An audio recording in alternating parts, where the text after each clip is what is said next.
Alright, welcome back all. We've got another top 10 list for you. Today's top 10 list, my top 10 favorite Sega Genesis games. Quick history with my experience with the system.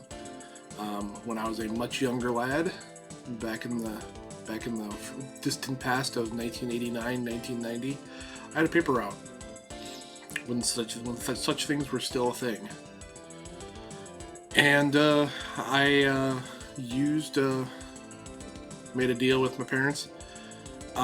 We got presents on Easter, just like my parents always treated it like a sort of a mini Christmas, so we'd always get a gift. So I made a deal where if I paid for half of it, they would get me a Sega Genesis. So in April of 1990, that is exactly what they did. I paid for half, they got the other half, and I got me a Sega Genesis. I'd rented it a couple times to try it out. I had a Sega Master System, Sega's 8-bit system, contemporary to the original Nintendo Entertainment System. And so I was always a Sega fan. But, yep, from 1990 on,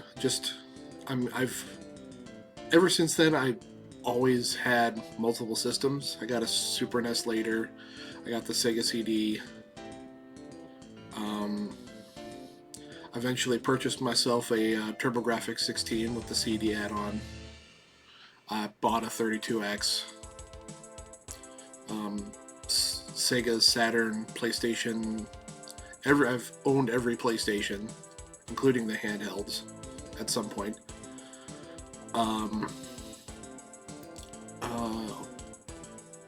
Every Nintendo console, and all of their handhelds as well. I've owned most of the Xbox systems.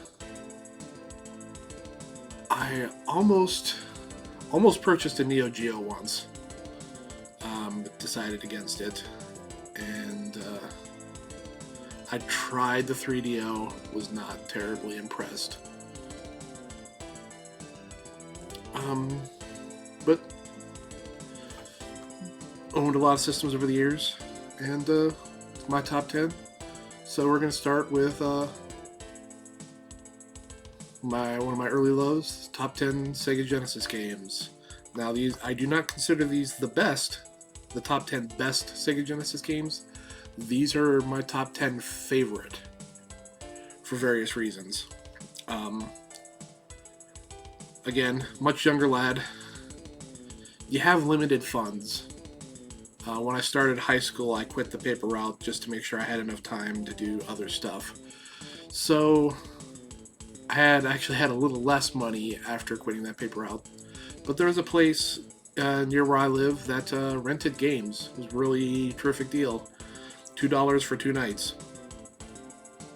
And I rented a lot of games that way. For not just Sega Genesis, but many before and since, until they closed their rental shop down sometime in like 2000, late 90s, early 2000s.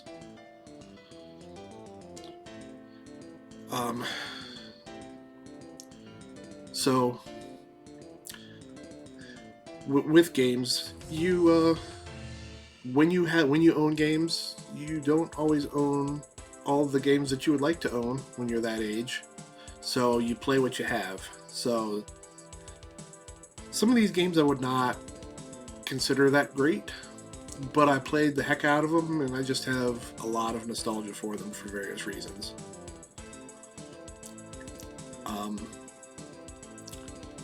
So yeah, we will start this list talking about 2 honorable mention games.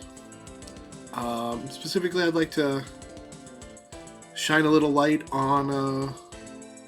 They weren't called open world then. That's a more modern catchphrase, but a lot of the thoughts of modern open world gaming could be attributed to these two games that I spent a good amount of time on. And the first of these two is a port of the PC title, Pirates Gold. In this game, you're an aspiring pirate captain. You can choose. There's a lot of options. You can choose the era that you're in, what your specialty is, be it fencing or haggling or charisma with dealing with diplomatic things or piloting. And you go on a quest to complete the 10 great pirate goals. 10 great pirate quests. That's what it was. And you start in your little sloop. You have your initial crew, and you're pretty much sailing around the Caribbean, going after other pirates, storming fortresses. When you go to town, you can acquire more crew, purchase or sell goods that you've acquired from raiding ships or forts. You can also go on treasure hunts by landing your boat, and you have a crew that walks very slowly across land masses. And sometimes you have to do that because you'll find pirate rivals that you have to deal with. When you do that, they'll give you clues towards one of the 10 pirate quests. For example, in the video that I'm showing you, the rival that I dealt with, he gives a clue where locating your sister is. So I head over there and do that. Some of the other things you can do, become governor of one of the towns. You can get married. You can find other family members. You can find the ancient Incan treasure, or raid the Spanish gold fleet. I don't remember what all 10 were, but that's most of them.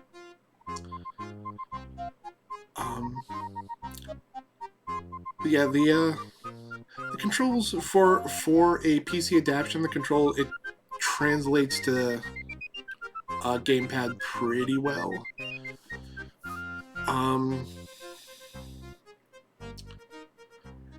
Music's okay. It serves its purpose. It's a lot of ambient noise as well. Yeah, Pirates Gold. It's a cool experience. I also played its PC sequel from like around 2005. That game was pretty good too. Yeah, give Pirates Gold a try. The other one is Sega's adaptation of Shadowrun, the FOSSA fantasy-infused cyberpunk setting. Many comparisons will happen between the Super NES and Genesis versions. They're very different games.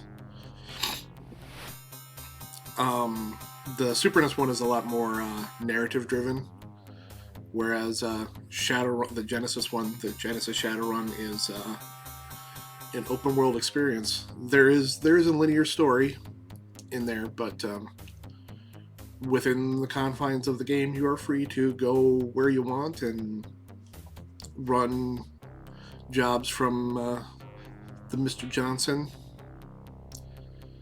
If you want to take your cyber deck and go into cyberspace and just hit up random places to steal information to sell, you can do that.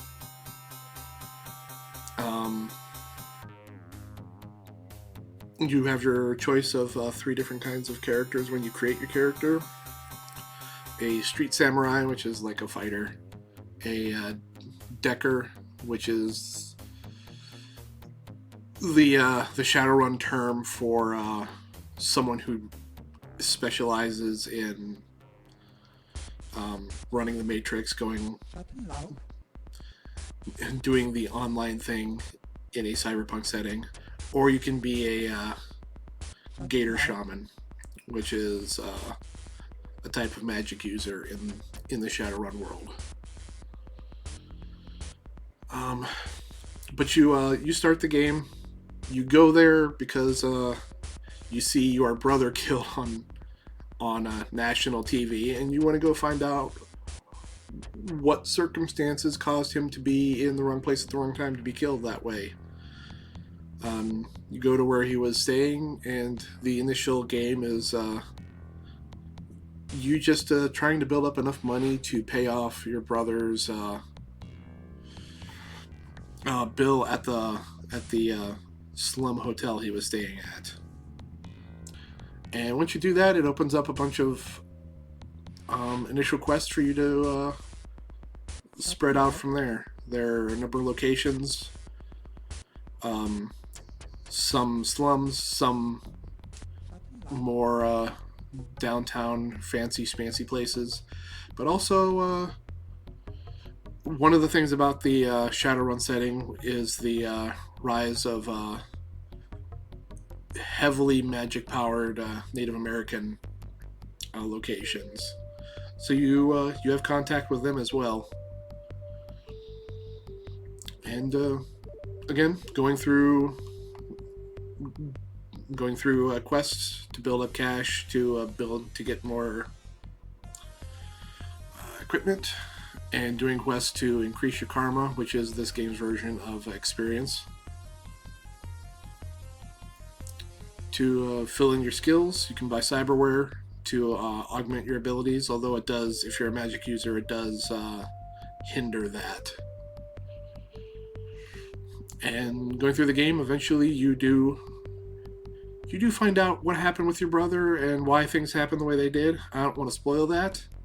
I didn't play. I have completed the game, but not recently, and not with the recording I have here. I played maybe an hour of the game to get this footage. But it's pretty good. It's worth giving a look to. Yeah, that is Shadowrun. So now we will start with the top 10 proper. My number 10, Final Zone.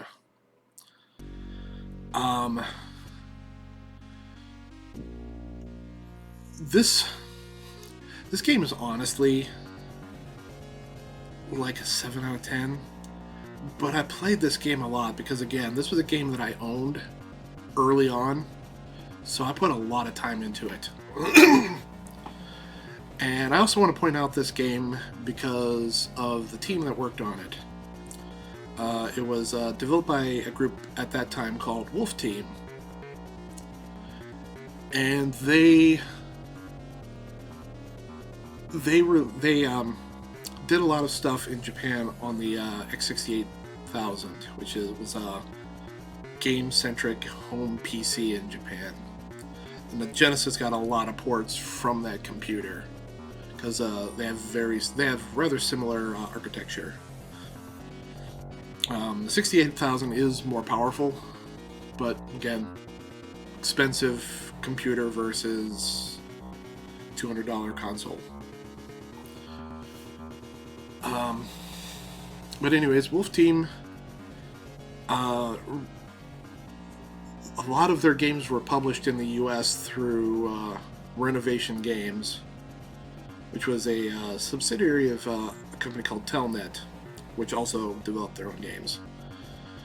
But Renovation was, in the early days of the Genesis, a very important third party, which is something that Sega didn't have for their Master System much, which is why they're only like 80 Master System games in the US compared to the hundreds that the Nintendo had. But as companies have found out multiple times, if you're the only one making games for your system, it doesn't do that well. It doesn't matter how good of a developer the first party is. If it doesn't have third parties to fill in the gaps with more games, it doesn't do that great.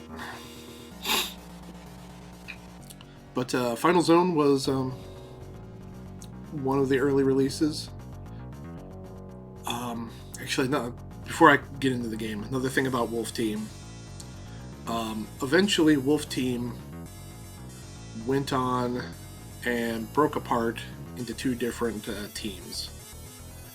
One team became the Tales of team, where they make the ubiquitous like Tales of Vesperia and Tales of Symphonia and Tales of Fantasia. Those guys were originally the people who started that team were originally part of Wolf Team. The other part of Wolf Team went on to become Tri-Ace, which did technically intricate RPGs as well. That's your quick history lesson on Wolf Team. On to Final Zone.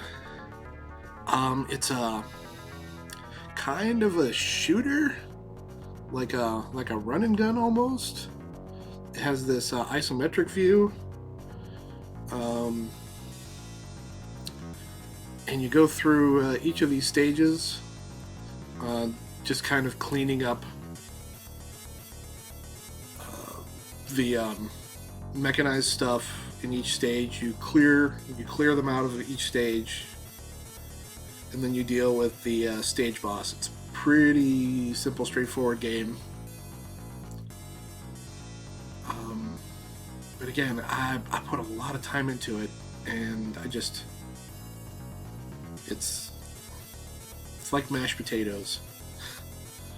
It's not bad, and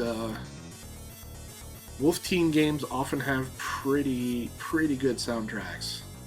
This one's a bit shorter compared to a lot of their other games, because again, early game. But yeah, definitely still think very fondly of this one. Anyways, Final Zone, number 10. Next, we have number 9, Dungeons & Dragons, Warriors of the Eternal Sun. Again, this was, I want to say this came out in 91 or 92. This was when Dungeons & Dragons was still property of TSR, before they were purchased by Wizards of the Coast. And as such, this is using an older rule set. Specifically, this game uses the original Dungeons & Dragons basic rule set, where Elf and Dwarf and Halfling are classes in and of themselves. You don't have Elf fighters, you don't have Dwarven clerics, you have Elves who are fighter mages. They get a slightly slower magic progression, but they're also decent at hand-to-hand. Dwarves are generally straight-up fighters, and Halflings are automatically just rogues. But you also have humans who can choose classes.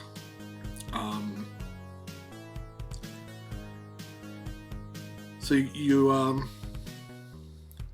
go through the process of rolling your stats. The bonuses don't work the same for your stats as modern Dungeons & Dragons 3rd edition and after. They have their own, each ability score has its own chart. But generally the rule is higher is better. This is also the era of the term THACO, to hit armor class 0. And those, once again, has their own chart. And those numbers are modified by relevant high scores. Generally, strength improves your chances. So, like a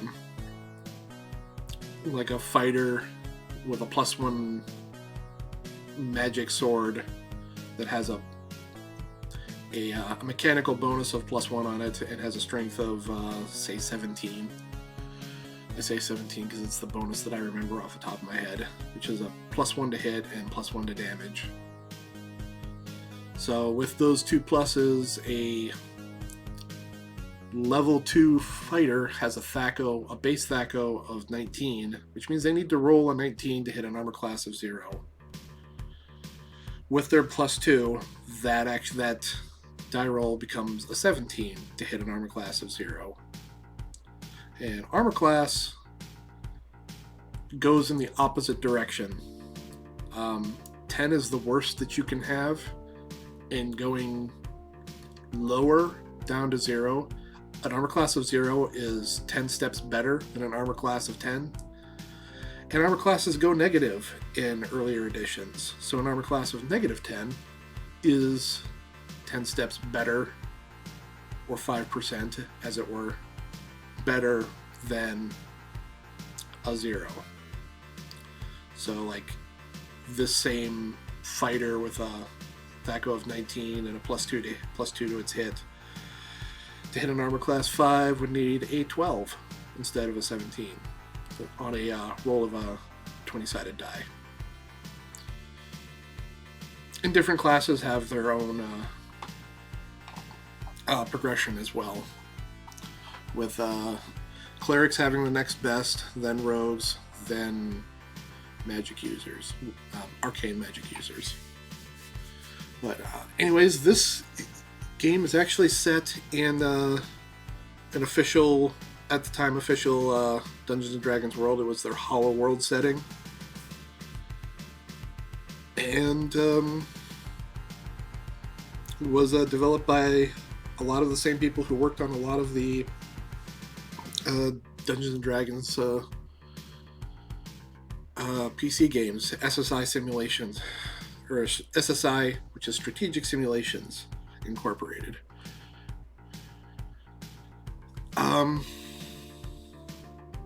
They did a pretty good job of translating the PC controls to console. The game has different exploration types. There's first-person mode, as well as an overhead isometric view, and it uses the PC computer PC isometric, which is that I only ever see it in older Western developed computer RPGs, that leaning to the left isometric rather than some of the others that you typically see in more modern. This game also has a banging soundtrack.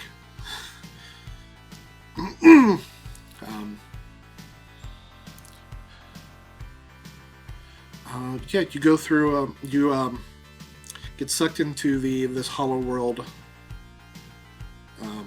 location due to a cataclysm at the height of a goblin attack that was going to wipe you out, and the Duke sends your party out to explore and try and find allies, and you go to different locations as you proceed through the game. The game is not easy. Like many PC games, you will probably be save scrumming your way through this game, which you can do because you can save anywhere, which is super helpful. But yeah, very difficult game. But if you have any love for older Dungeons and Dragons themed games, you will find something to like here. So yeah, Dungeons and Dragons: Warriors of the Eternal Sun. My number 8 is by far the newest game on this list. Something that happened um, starting in the late 2000s. With the rise of the internet, you had a lot of hobbyist coders making homebrew games for older consoles, for like the NES.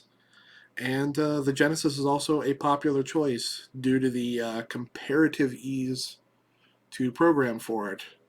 And with the dissemination of tools towards that end. And those tools with hobbyist coders have gotten better and better over the years. So you see hobbyist coders making new games that are, in some cases, just as good, if not better, than stuff that was released commercially back in the day.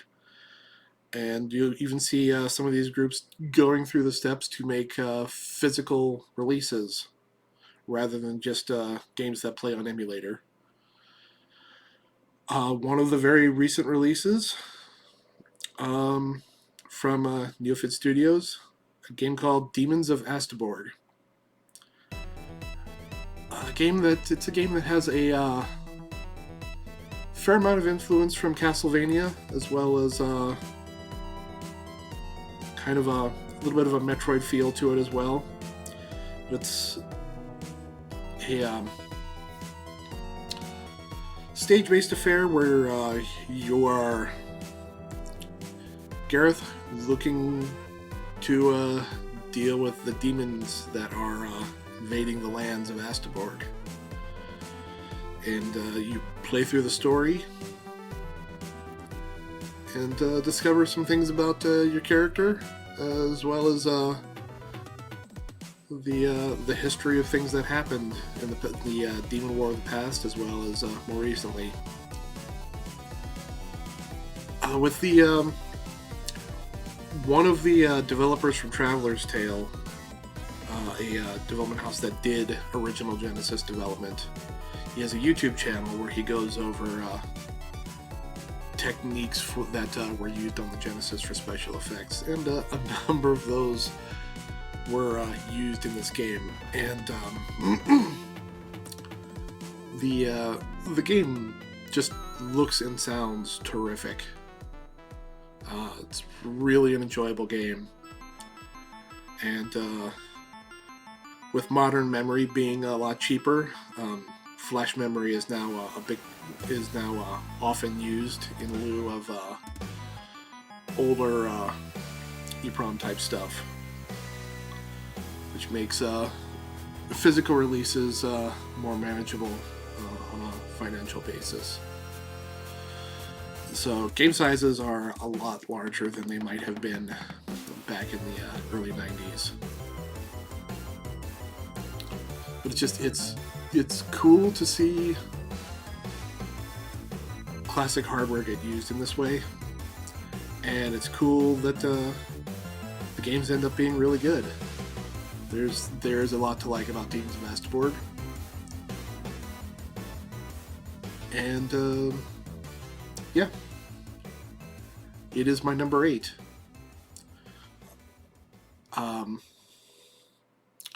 On to number 7, Castle of Illusion, starring Mickey Mouse. So yes, we have a Disney themed Mickey Mouse game in one of my top 10 favorites. It is a platformer. It is a traditional stage-based platformer. It's pretty easy, but it's not a early Kirby walk in the park easy. There are a couple, particularly in the late game, there's some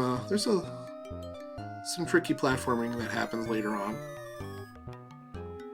But a little bit of consistency, you'll get by them. But it's just it's a pleasant, colorful, well executed platformer that once again came pretty early in the Genesis life, and was definitely a welcome addition to that library. And manages to show that the color palette of the Genesis is one of the things that's often maligned about it. Of the 16-bit systems of the era, it had the smallest color palette. 61 colors on screen at any given time out of a total palette of 512. Compared to the TurboGrafx 16, which had a 512 palette and could show all of it, and the Super NES, which has a 32,000 color palette and could show 256 on screen. And definitely it was something that was certainly a criticism of the Genesis at the time. But with smart color use, you don't always notice it. And Castle of Illusion did a pretty good job of being a colorful, great-looking experience. What else do I want to say about this game?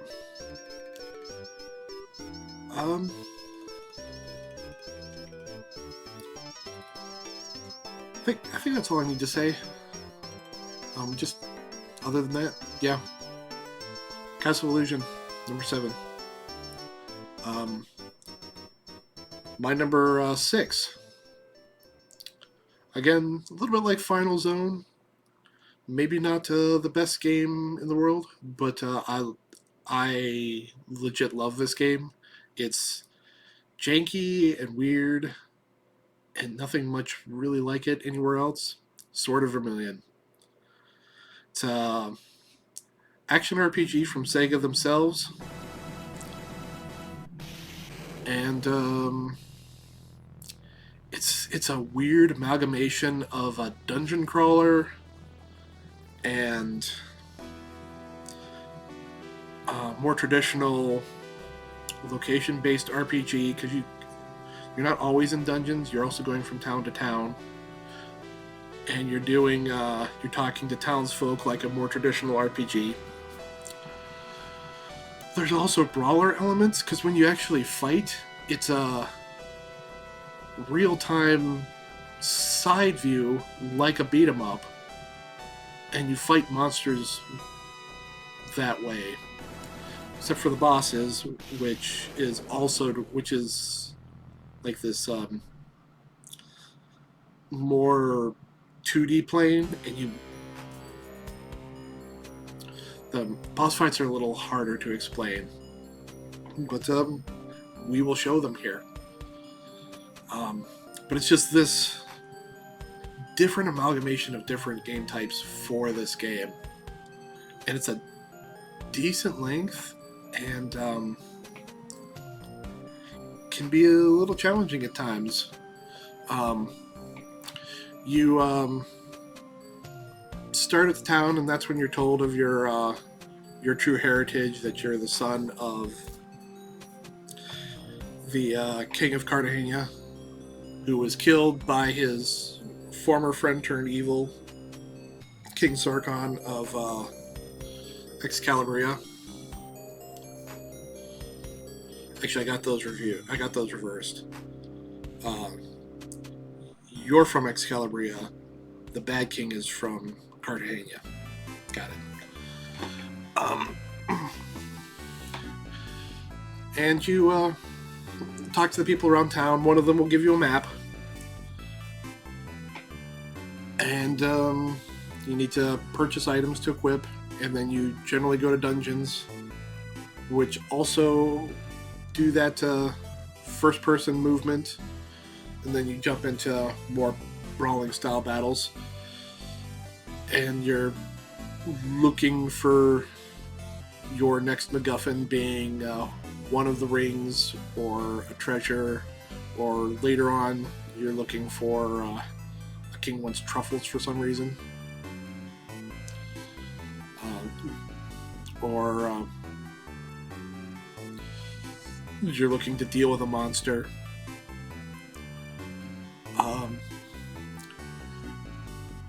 Again, game is noteworthy for having a terrific soundtrack. It's actually the thing that people remember about this game more than anything else, whether they like it or not. It's generally agreed the soundtrack is awesome. This game was developed by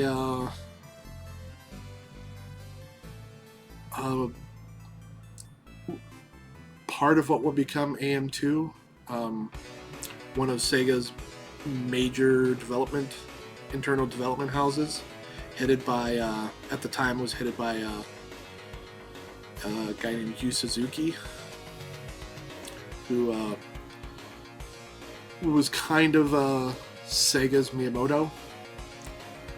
He had a hand in a lot of their big arcade hits like Outrun and Hang On and Space Harrier and such.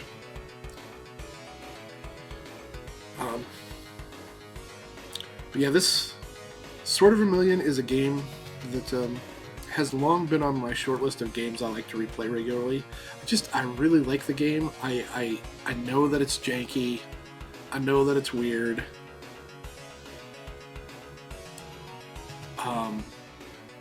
But I dig it. Anyways, Sword of Vermilion, that's my number 6. Number 5, Phantasy Star 4.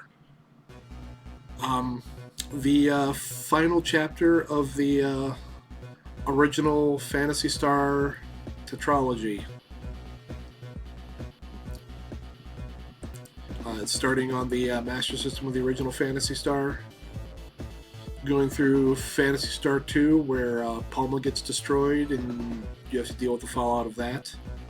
Phantasy Star 3, that's kind of almost a side story that doesn't even take place in the Algol star system.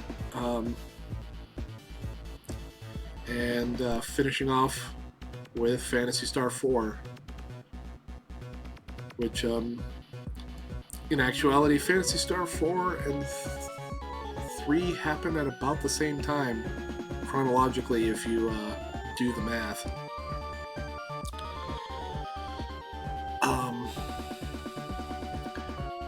But it has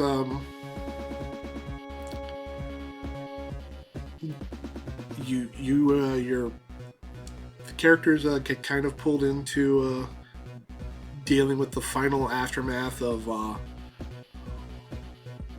why Dark Force keeps returning and all of the stuff that keeps happening, and trying to deal with it once and for all. It's cool to have it's almost like a Star Wars RPG, where it's like it's science fiction, but there's also fantasy elements. There's magic in the game also, which is comparatively rare at this point in the story. And unlike previous games, they do a much better job of differentiating them compared to what they call techniques, which is just special abilities that each of the characters can do.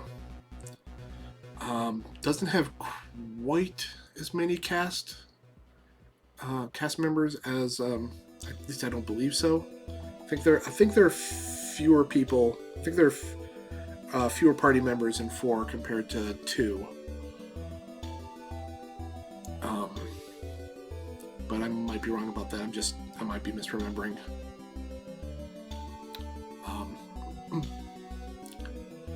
It brings back the planet hopping that you have from previous games, but also adds in sort of like these comic book style panels to help tell the story.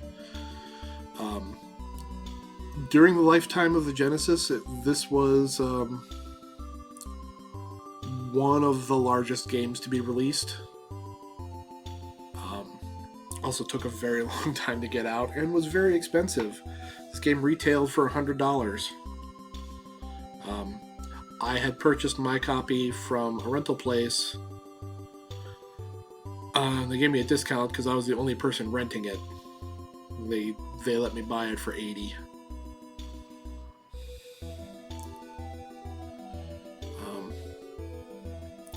Once again, pretty good soundtrack.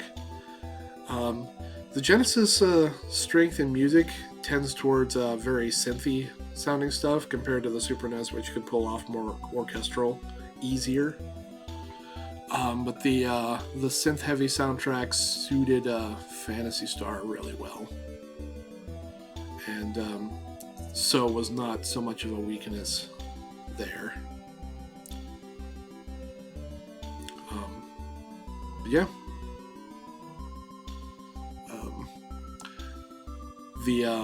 One of the big things with a menu-driven RPG is combat. Go through usual sorts of things. You have attacks, your techniques, your special abilities. But one of the big things about Phantasy Star 4 is it has macros and special attacks, like combination attacks, where if you get the timing down on different attacks, your peeps will do like a big combination attack, kind of like what you had in Chrono Trigger when people would team up and do special attacks that way. Phantasy Star 4 did something similar, but rather than choosing them, they would just trigger depending on party order and the abilities used. And you could also create macros to, if you learned one of those multiple attacks, you could use a macro to like save how that played out and make sure you could do it when you needed to. You also could purchase different movement modes, like moving between planets, as well as hovercrafts to move on water, or the ice digger to help you get through ice on the ice planet, or just a rover to help you get over weird terrain if you needed it.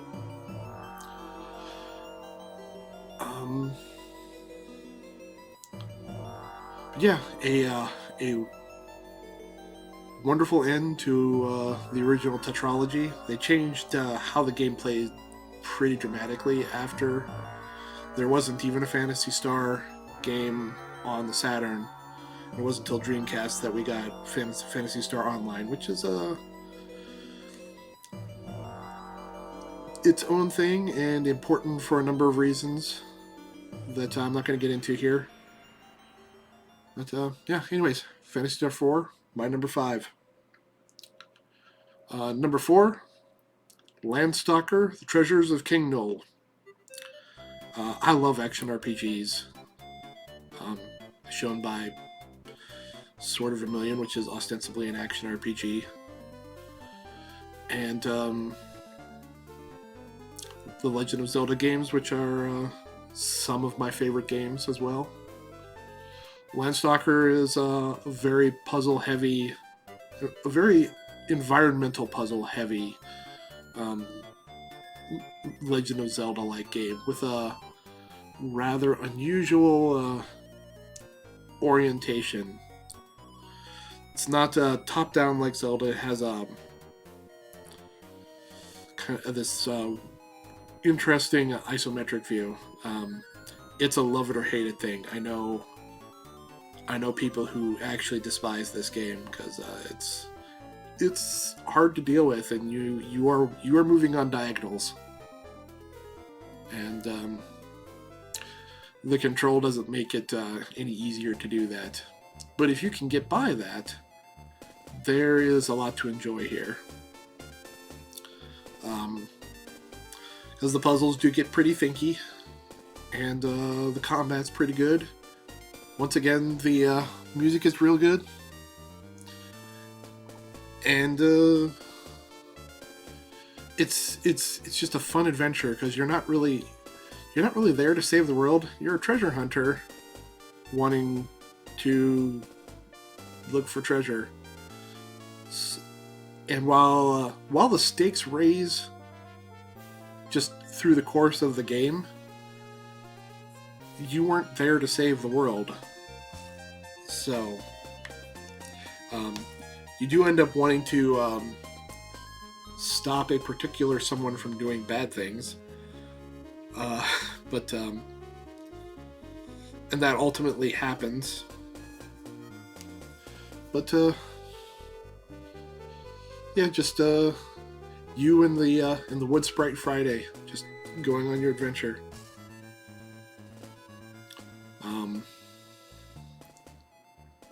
So yeah, Landstalker, Treasures of King Knoll. Fun puzzle-like, Zelda-like. Number 3, Shining Force 2.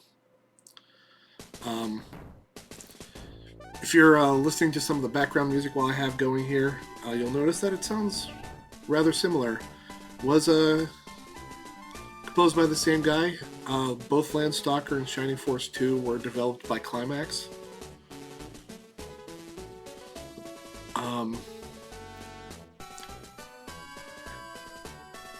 Don't quote me on that. Shining in the Darkness and Shining Force 1 were definitely Climax. I don't remember if Shining Force 2 was still Climax.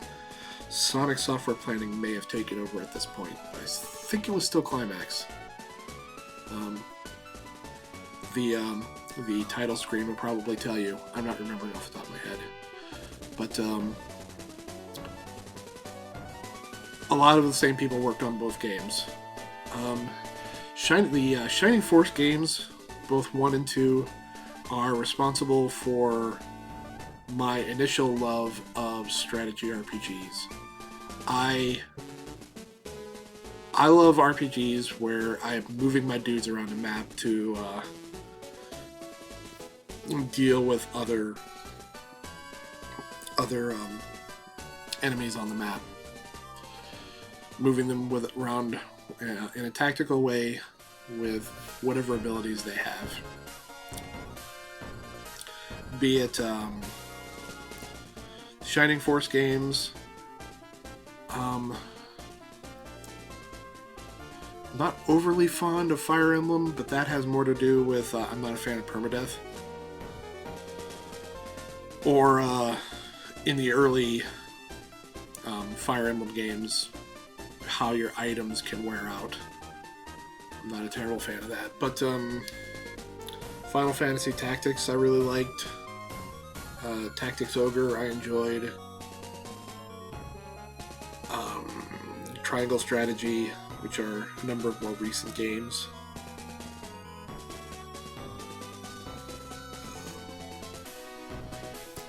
But anyways, Shining Force 2 continues the overall story. All of the Shining games through, from Shining in the Darkness through the end of the 3 Shining Force 3 games, all take place in the same world, and there's an overarching story between all of them. Some recurring characters and some recurring themes. But Shining Force 2 has you dealing with someone accidentally unleashing a terrible evil on the world by doing things they ought not have. And your little group getting sucked into that, protecting your kingdom, and eventually reclaiming your lands by defeating the big evil. There are a number of different types of classes in the Shining Force games. You have your your knights, which are usually centaurs, and you have your warriors, which are typically dwarves. You've got healers. You have your main character, which is always a unique class to that main character. There are monks, which are a combination of martial, or at least can become a combination of like martial arts monks, but also Western style monks where they also have healing magics and stuff.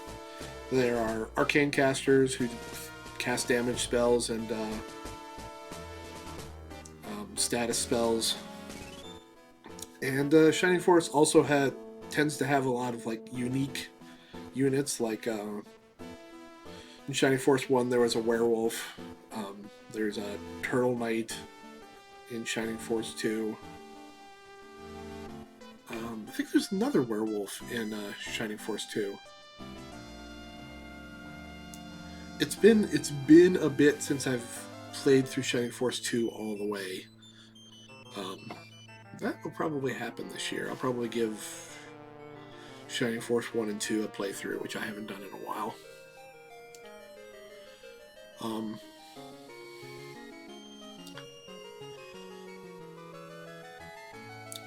Again, as far as the music in Shining Force games, it's always this sort of a wind band, concert band sort of setup where it's representing a lot of like brass and woodwinds as opposed to strings, and has this just upbeat march feel to a lot of the music. And it because of the way things move around quickly, because moving your people is always pretty snappy, and then you go into the special screens to actually deal the damage, and just transferring between moving troops, setting them up, and actually attacking or casting a spell or whatever, going back and forth, it's pretty snappy, and you get different music themes as you go through.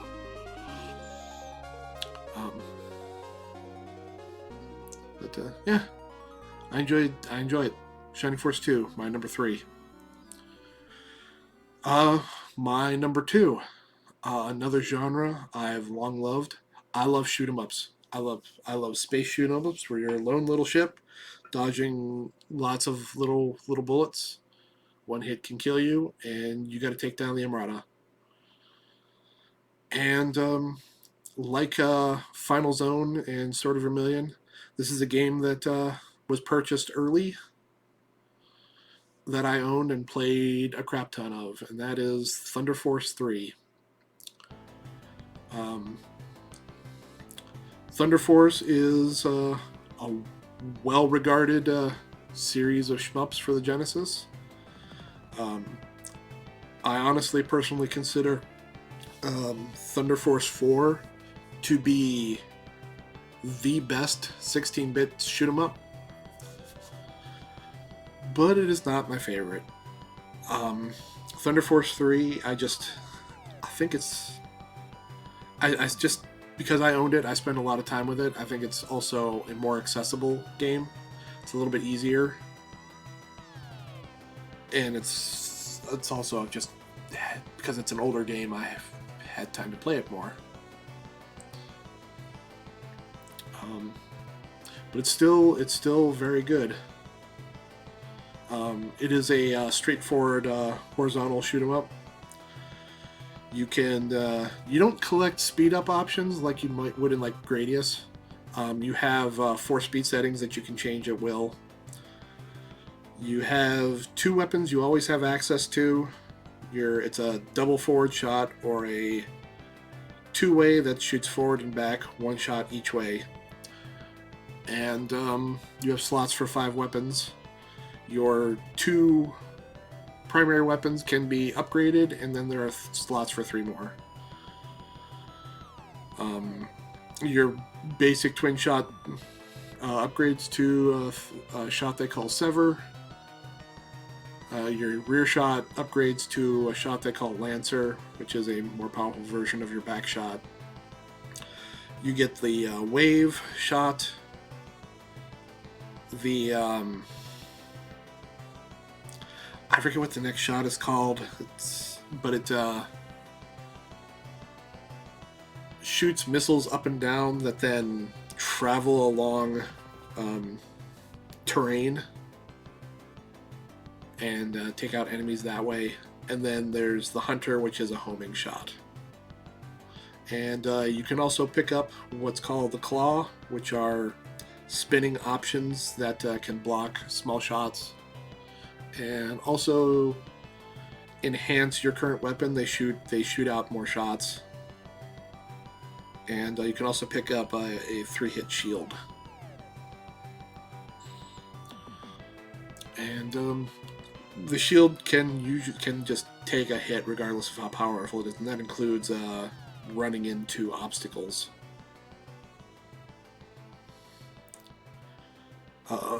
You also have the option to you get to the 5 initial stages, and you can choose which one to start at. Once you start, you have to go around the line, but you can choose your initial starting stage. I tend to like to start with Hades, the cavern stage. That's the unstable cavern stage. But you go through the 5 stages. There's the cavern stage, the jungle stage, the fire planet stage, the underwater stage, and the ice planet stage. And once you deal with those, you then have to deal with it's a stage that's centered around a big giant battleship that you have to deal with. You then proceed to the base of there is a story. You don't need to know it. You're getting invaded by the Orn. Later Thunder Force games will expand upon that story. There's actually a good bit of lore in Thunder Force 5 and 6.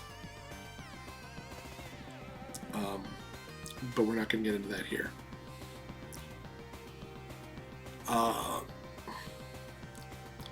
Then at the final battle there are 2 bosses you got to deal with, and then that's it. It's a pretty short game. It's not the easiest thing ever, but it's not, as far as 16-bit shoot 'em ups go, it's not terribly difficult. The developer Technosoft was well regarded for the Thunder Force games, but also a couple other games, but also well regarded for their handle of the sound hardware. Once again, terrific soundtrack.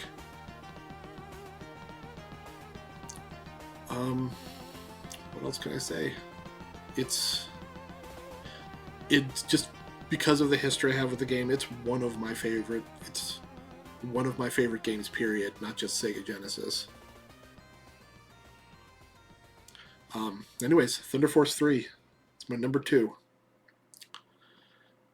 Finally, we are to my number 1 game, my number 1 Sega Genesis game. And that is The Revenge of Shinobi. I played the original Shinobi game on the Master System, and I loved it. And Revenge of Shinobi was exactly what I wanted out of a sequel on a more powerful system. Just 8 stages of platforming and killing enemy ninjas. The Yuzo Koshiro soundtrack. Everybody knows him for his Streets of Rage stuff, which Streets of Rage is terrific. Streets of Rage 2 just narrowly missed my top 10. But this was the first Genesis soundtrack he did was Revenge of Shinobi, and just already showing his skill with the sound hardware. And as far as how the game looks and plays, I still feel this game, even in 2023, the game still looks real good. And the game is not easy. It's maybe not as many options. I know a number of people consider Shinobi 3 to be a better game, and I can definitely see that argument. But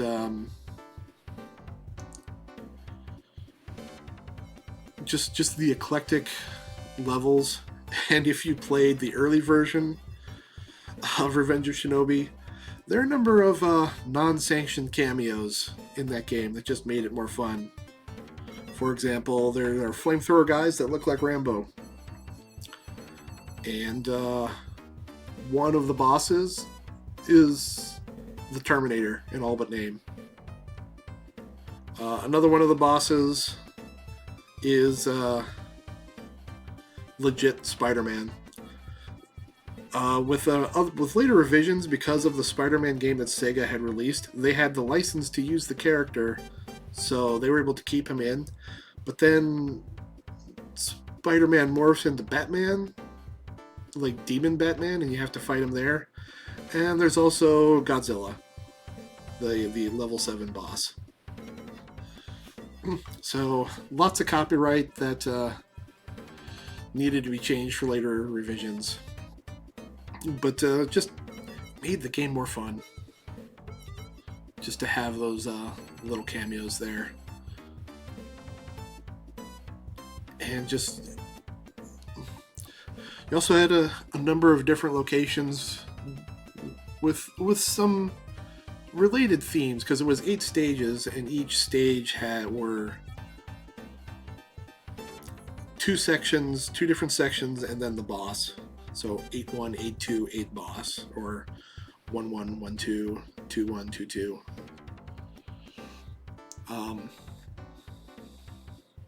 And you're fighting different things. The very first boss you fight is a big samurai guy. And then you get to fight a neon ninja in a dance club. The hard part there is actually dealing with the strobing effect that's in the dance club. Makes it hard to see what the bad guy is doing. You fight a brain in a box, on an airplane. I already mentioned you fight Godzilla. But ultimately, you are there to save your wife from evil Kabuki Man. And there is a good ending and a bad ending. And the bad ending comes about if you can't beat the last boss before the ceiling crushes your wife.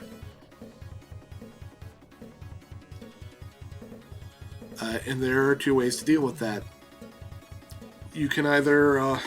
there's a section on each side on the final boss where you can throw a shuriken into the chains, and it stops the ceiling from lowering for a few moments.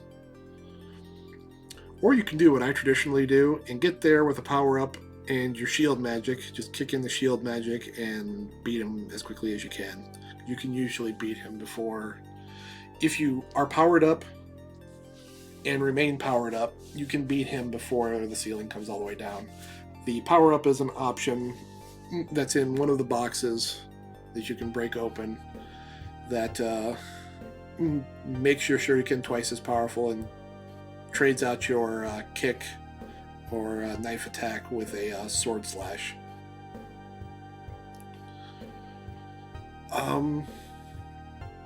Yeah, it's a varied, well-crafted platformer with lots of challenge, and again, a terrific soundtrack. My number 1 Sega Genesis game. Revenge of Shinobi. Anyways, that is my top 10. Thank you for listening. My next, as I'm learning how to do video editing with all of this, these are going to take me longer. I work a full-time job and I have other things that I need to be doing during the week. So I don't know how fast I'm going to get these out. Probably I'm aiming for every other week. I might do it faster. It might be slower. I don't know. The next one I want to do is I will hit you with top 10 favorite Super Nintendo games. And I'm sure people want to see that too. So that is what's probably going to happen next. Thanks for watching, and we will catch y'all next time.